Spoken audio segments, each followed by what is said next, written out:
Ó yá gbogbo ẹ̀yin olólùfẹ́ Kenny George, ó tún ti yá o. Ó tún ti gbé sinimá ràbàǹdẹ̀ kan ó ti gbé jáde o.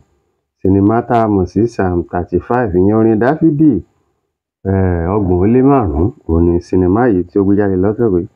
Àwọn òṣèré jàǹkàn-jàǹkàn ló kópa nínú sinimá Psalm 35. Àwọn bíi Àbẹ̀bí Àlàgbé, Kenny George gangan fúnra ẹ̀, Ayọ̀ Ọláìyá, Fisáyọ̀ Àbẹ̀bí, Àmọ̀dẹ̀májá àti àwọn òṣèré jàǹkàn-jàǹkàn mìíràn gbogbo wọn pátá ló wà nínú sinimá Psalm 35. Àbẹ́ẹ̀rí k'Ọlọ́run máa gbà wá ni o lọ́wọ́ àwọn ọ̀rẹ́ tá a fẹ́ tí ò fẹ́ ni. Àwọn aṣekúpani ọ̀rẹ́. Wọ́n ní ọ̀rẹ́ dà ní kò tó nǹkan o, ènìyàn abínibí ń dà ní. Ṣùgbọ́n nínú sinimá yìí la rí itú tí ọkọ Kenny George ìyẹn Habib Àlàgbé tó pa níbẹ̀ o pẹ̀lú ọ̀rẹ́ ẹ̀ tímọ́tímọ́ tó jẹ́ wípé ó rò pé bóyá ọ̀tọ̀ lẹni tó lóyún tó lọ́mọ tán lọ́kọ wà ní ìlú òyìnbó. Ìgbà tá a tiẹ̀ máa gbọ́ lọ́lọ́kọ kú sí ìlú òyìnbó. Àṣé ọkọ ẹ̀, àṣé òun ló ṣe kíni, àṣé òun ló lọ́mọ. Tẹ́yin ò bá ti wò, ẹ lọ síkànnì YouTube, ẹ tẹ̀ síbẹ̀ Psalm 35. Ó máa gbé jáde wá fún yín. Sinimá àjààbalẹ̀ ni, sinimá tuntun ni. Ẹ jẹ́ kí n rọ́wọ́ yín nínú comment section.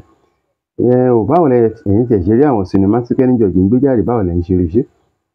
Ṣé àwọn sinimá tẹ́ ẹ nífẹ̀ẹ́ sí ni? Àbẹ́wọ̀n èyí tí ẹ ò ṣe kíni tẹ́ ẹ nífẹ̀ẹ́ sí? Nínú sinimá yìí gẹ́gẹ́ bí mo ti ń sọ lọ, láti rí itú o tí wọ́n pa tẹ́jọ́ ń pa fúnra wọn. Ìyẹn ìkíní. Ẹ jẹ́ kí n kọ́kọ́ bẹ̀rẹ̀ látorí Ayọ̀ Ọláìyá. Òun àti ìyàwó ẹ̀, wọn ò ṣe kíni, wọn ò nífẹ̀ẹ́ ara wọn. Bẹ́ẹ̀ ni. Bóyá wọ́n dẹ̀ nífẹ̀ẹ́ ara wọn la fẹ́ sọ ni àbọ́kọ ni ò nífẹ̀ẹ́ ìyàwó tí ìyàwó nífẹ̀ẹ́ ọkọ. Torí pé a tún rí i pé Ayọ̀ Ọláìyá tún ní arábìnrin míì síta tí ìyẹn gan tiẹ̀ tún ti wá wà ṣe kíni tó ti wà nínú oyún. Àbẹ́ẹ̀rí. A tún wá rí pé Kenny George wọn àtọkọ ẹ̀, àwọn tiẹ̀ ń ṣe bíi ọkọ ẹ̀ máa ń ṣe bíi saint ni tó jẹ́ wípé àwọn ọ̀rẹ́ Kenny George máa ń fi irú tọkọ ẹ̀ ṣe kíni, wọ́n máa ń fi tọrẹ pé irú ọkọ bíi eléyìí àwọn fẹ́ látọ̀dọ̀ Olódùmarè láì mọ̀ wípé paramọ́lẹ̀ ni òun yẹn green snake under green glass.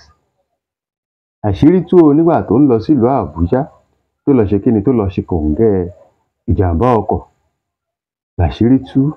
Àṣé ìyàwó tó fẹ́ síta àti ọmọ ló fẹ́ lọ kó ṣe shopping. Ní àwọn mẹ́tẹ̀ẹ̀ta bá l'accident náà pé ìyàwó ńlé. Kí ni ìyàwó débẹ̀ sí? Ìyàwó ní international passport, ó rí i pé orúkọ ọkọ òun ni ìyàwó ń jẹ́, òun náà ni ọmọ ń jẹ́. Òun sì wà lórí pé à ń bẹ Ọlọ́run nínú ilé. Àbẹ́ẹ̀rí nǹkan. Sinimá yìí tẹ́yin ò bá tí wò gbogbo wa náà pátápátá la mọ̀ pé sinimá tí Kenny George bá ṣe ó make sense ni. Gbogbo ẹ̀yin tẹ́ bá wà níbí torí Kenny George, ẹ jẹ́ kí n rọ́wọ́ yín nínú comment section.